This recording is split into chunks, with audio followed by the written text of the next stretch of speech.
Kayegbo ni ìròyìn. Ìròyìn Kayegbo, ìròyìn Kayegbo, ìròyìn Kayegbo, ìròyìn Kayegbo, ẹ jẹ́ a jọ gbọ́ ìròyìn.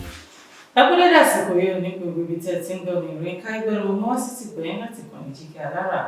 Orúkọ mi ni Olúwafúnmiláyọ̀ Adéṣẹ̀wọ́. Ṣáájú ẹgbẹ́ kókó tó wà nínú èyí.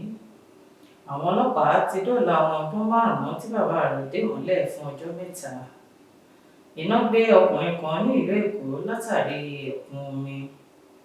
Àwọn 3 farapa níbi ìjàmbá ọkọ̀ tó wáyé ní ìlú Èkó.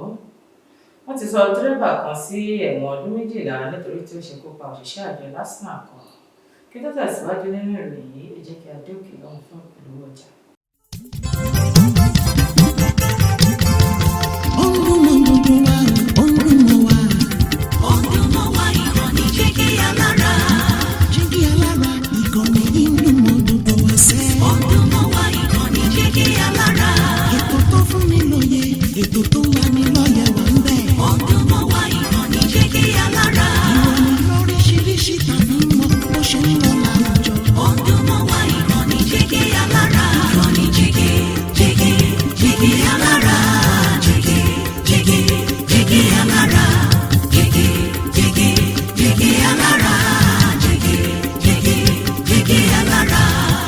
Ìkànnì jígí alára 24 bàbá gbogbo.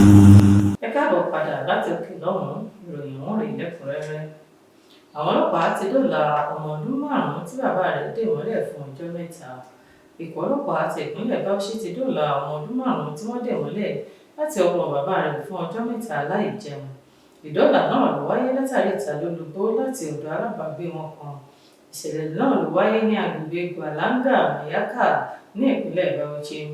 Agbẹnusọ fún iléeṣẹ́ ọlọ́pàá nípìnlẹ̀ náà SP Ahmed Muhammad Wakil sọ nínú ọ̀rọ̀ rẹ̀ ní ìlú Bauchi pé lóòótọ́ ni ìṣẹ̀lẹ̀ náà tó sì ní wọ́n ti mú bàbá ọmọ náà sí àgọ́ wọn fún iṣẹ́ ìwádìí. Iná gbé ọkùnrin kan nílùú Èkó látàrí ẹ̀kún omi. Iléeṣẹ́ ọlọ́pàá ti ìpínlẹ̀ Èkó ní ọkùnrin ẹni ọdún 61 kan tí wọn kò tí ì dámọ̀ ló ti pàdánù ẹ̀mí rẹ̀ látàrí ẹ̀kún omi. Agbẹnusọ fún iléeṣẹ́ ọlọ́pàá SP Benjamin Hundeyi fìdí ìṣẹ̀lẹ̀ náà múlẹ̀ ní ọjọ́bọ̀ Thursday. Ó ní ìṣẹ̀lẹ̀ náà ló wáyé ní ọjọ́rú Wednesday ní agbègbè orílẹ̀ Ìgànmú ní ìpínlẹ̀ náà látàrí òjò àrọ̀rọ̀dá.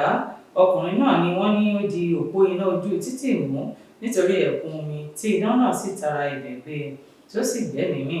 Hundeyi wá rọ àwọn ènìyàn láti máa pa ara wọn mọ́ kí wọ́n sì wà láì ní ewu. Àwọn 3 farapa níbi ìjàmbá ọkọ̀ tó wáyé nílùú Èkó. Àwọn ènìyàn 3 tí wọn kò tí ì dámọ̀ ni wọ́n ti farapa níbi ìjàmbá ọkọ̀ àjàgbé méjì tó kó nǹkan mímu ẹlẹ́rìndòdò àti ní àtẹ́-ìká ní ibùdókọ̀ Adékúnlẹ̀ ní Sango ní ìpínlẹ̀ Èkó. Ìròyìn tó jáde ní ọjọ́bọ̀ Thursday ní ọkọ̀ àjàgbé méjèèjì ló fi orí sọ ara wọn tí ẹsẹ̀ ọ̀kan lára àwọn awakọ̀ náà sì kán tí àwọn méjì mìíràn sì farapa yánnayànna. Agbẹnusọ fún àjọ Lagos State Traffic Management Authority Adébáyọ̀ Taofik ló fi èyí léde tí ó sì ní àjọ LASTMA ti gbé àwọn tó farapa lọ sí ilé ìwòsàn fún ìtọ́jú. Wọ́n ti sọ dírẹ́bà kan sí ẹ̀wọ̀n ọdún 12 nítorí tí ó ṣekú pa òṣìṣẹ́ àjọ LASTMA kan. Ilé ẹjọ́ gíga tó kalẹ̀ sí Ìkẹjà ní ọjọ́bọ̀ Thursday ti sọ ọkùnrin awakọ̀ èrò kan Elijah Sọ́kọ̀yà sí ẹ̀wọ̀n ọdún 12 nítorí tí ó gbẹ̀mí òṣìṣẹ́ àjọ Lagos State Traffic Management Agency LASTMA. Onídàájọ́ Oyindamola Ọ̀gbẹ́lá ló sọ ọ́ sẹ́wọ̀n lẹ́yìn tí ó rí pé ó jẹ̀bi ẹ̀sùn ìpànìyàn tí wọ́n fi kàn án. Orí bíbá ìlọ lórí ìròyìn Kayegbo fún tètè ní orúkọ mi lẹ́ẹ̀kan sí òun ni Olúwafúnmiláyọ̀ Adéṣẹ̀wọ́ láti ìkànnì jígí alára káfíńrì pàdé o.